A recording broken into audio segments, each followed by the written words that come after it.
أبو معمر قال حدثنا عبد الوارث قال حدثنا حسين المعلم عن عبد الله بن بريدة أن عمران بن حسين وكان رجلا مبسورا.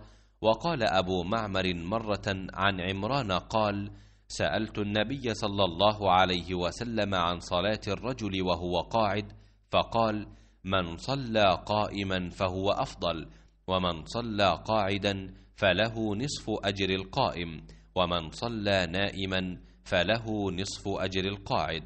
قال أبو عبد الله: نائما عندي مضطجعا هاهنا.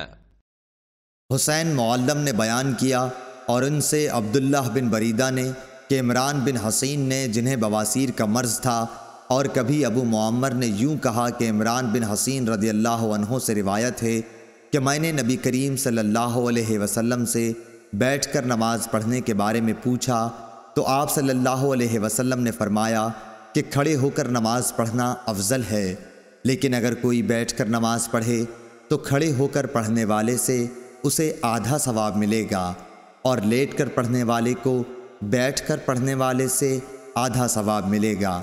अबू अब्दुल्ला हज़रत इमाम बुखारी रहमतुल्लाह अलैह फरमाते हैं, हदीस के अल्फाज में नाइम मुज़तजिआ के माने में है यानी लेट कर नमाज पढ़ने वाला।